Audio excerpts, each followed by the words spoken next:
Hey guys, here's the Infinix Note 11 Pro, the successor to the Infinix Note 10 Pro from about 4 months ago, and this one comes with 120Hz refresh rate, the all-new Helio G96 processor, 30x telephoto zoom lens, and all for 138,000 naira. But is this smartphone actually worth getting right now, or should you hold on to your former device or any device you are currently using? That's what we're going to find out in this video, and so without taking much of your time, yo guys, let's get started. You get the basic accessories as we have been used to with Infinix, the X-Club cards, you get the hard tampered glass protector alongside the TPU case, the SIM ejector, obviously the huge looking smartphone itself, and also you get this film screen protector within. You also get a 33-watt fast charger, a pair of wired earphones, and the USB-C connector. Pretty much the standard stuff we are used to expecting from Infinix. So design, especially starting with the rear here, is something I love. You get this textured plastic rear finish, which makes the device less of a fingerprint magnet. And the color I have here is called the haze green.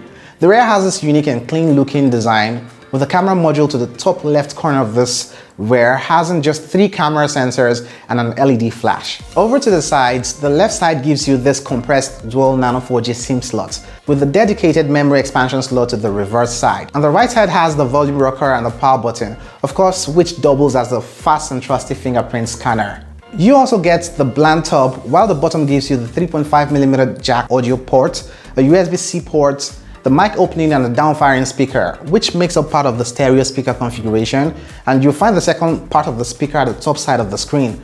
These speakers are actually loud in my opinion, owing to the large chassis and stereo configuration you get from this device. Also, most of the sound comes from the down-firing speaker on the smartphone.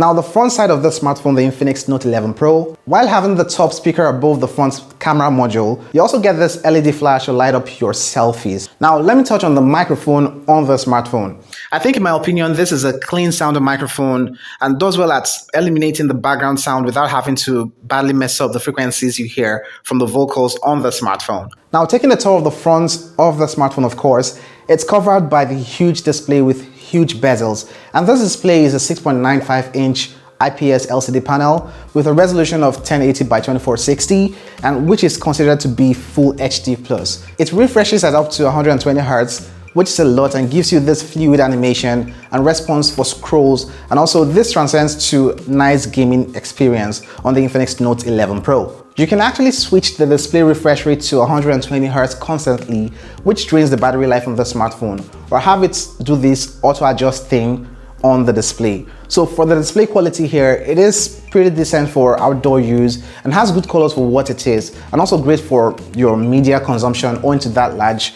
display, 6.95-inch display on this panel. But one thing to remember here is that it's an IPS LCD panel and not a Super AMOLED display from this device. This is actually a very large smartphone, and one-handed handling is something you should throw out the window. Although you still have that one-handed mode feature available on the smartphone to help you with this kind of situation. Speaking of aspects that are great on the Infinix Note 11 Pro, the new touches on XOS, that's being the XOS 10.0 on the smartphone, running on Android 11 is something I find amazing.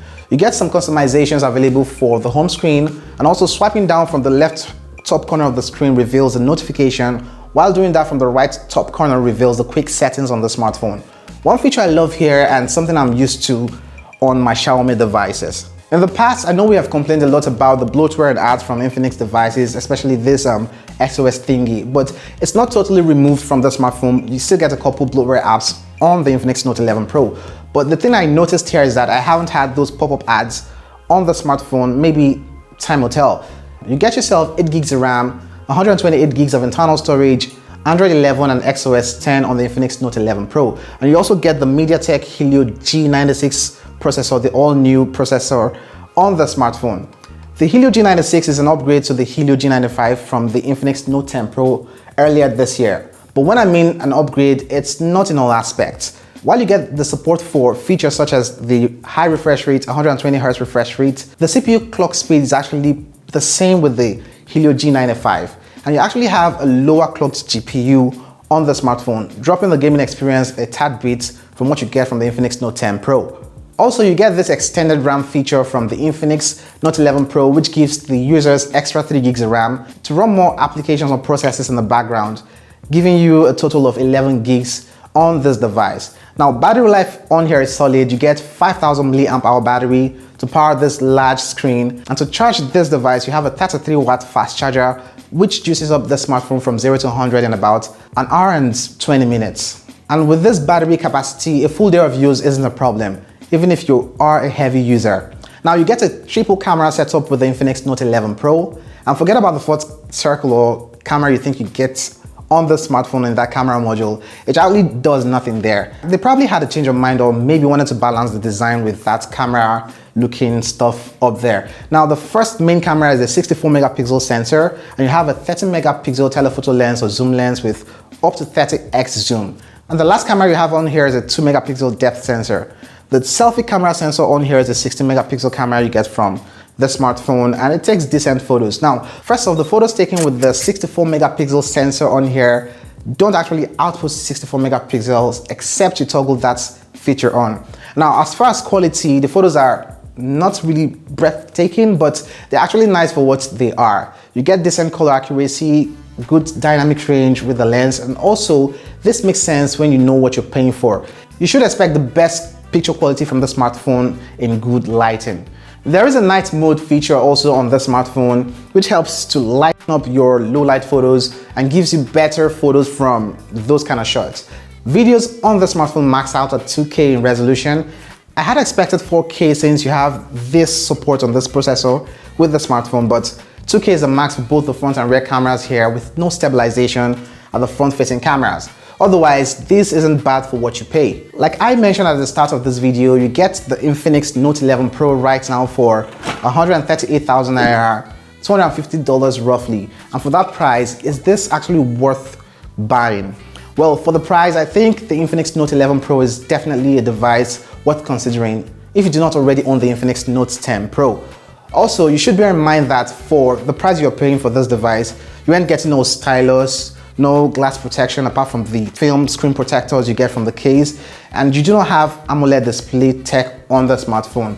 But if you already own the Infinix Note 10 Pro, I wouldn't consider the higher refresh rate here, and also considering the short time difference between these two devices, I wouldn't look in this direction. I think that's a good enough device, but otherwise this is a good buy to get the Infinix Note 11 Pro. That's been it for this review of the Infinix Note 11 Pro. Do you love this video? Let me know in the comment section below. I'd really love to hear your thoughts down there, and I'm gonna catch you guys in the next one. That day.